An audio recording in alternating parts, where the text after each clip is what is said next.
Absolutely, it is public information and should have been released. You were under investigation for putting your hand on someone's throat. I just want to know what happened. Which never happened. We have the video, sir. As the chief continues to deny what happened, we found the comment he gave us contradicts what he told state investigators. Obviously, there was some force used to get him in the car. Would it be surprising to you if there was body cam or dash cam footage that showed your hand on his neck at one point? No, I don't think it'd be surprising. I just view it as something I've done literally hundreds upon hundreds upon hundreds of times. In August, days after the state cleared him of criminal wrongdoing, the city sent out an email stating the chief is back to work because whatever the complaints were against him, they were not substantiated, found to be baseless and without merit. When you say baseless and without merit, you're just calling somebody a liar, and you're saying that this never happened. State investigators tell Fox 13 they cannot explain the city's email because they never told Heber City the complaint was baseless or without merit. Now that he's survived this, he was going to come after us, and in any way that he could. The day after the email, multiple officers tell Fox 13 the mayor called a mandatory police department meeting. She was very upset. Somebody in our agency had gone to the media. She told us, and I quote her, and this is Colleen Potter from Heber City, that she believes in karma and karma's a bitch. That is unethical. That is unethical, and whoever implied, suggested, hinted at it should no longer be employed. City Attorney Mark Smedley verified the mayor's comments, but said he could not remember the context. The mayor has ignored all requests for comment. And then they saved the chief for last.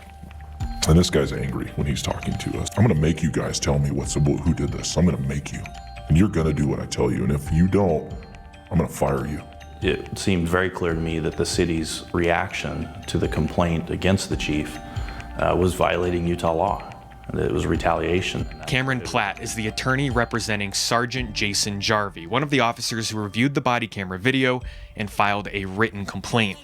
He says whether the chief's use of force in this case was excessive is up for debate, but the law requiring officers to report concerns is not. They could be criminally culpable for covering up. The way that the city treated it and reacted is much more important and much worse. If it was such a minor use of force, why so much effort to cover it up? Sergeant Jarvie says his supervisors strongly encouraged him to take a demotion after reporting the chief. He has since left the department, quote, solely due to the city's retaliatory actions. Jarvie has provided Fox 13 a copy of his personnel file, showing he has never been disciplined. As part of the case, the mayor also placed both him and the chief under an internal investigation conducted by the sheriff's office. This is done by his friend, Jared Rigby, the sheriff. They're friends. Both the city and sheriff's office have refused to provide copies of the completed investigation. However, videos obtained by Fox 13 show Sheriff Jared Rigby repeatedly spoke on behalf of the city, not as a neutral third party, sometimes lecturing or threatening officers rather than asking questions.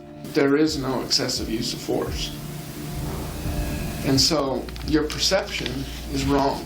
What Dave Booth did is not even use of force. It really comes down to the future, your future in the police department. Sure. So you can dig in your heels and say, and that's not what I'm doing. This is how I feel and no one's going to change.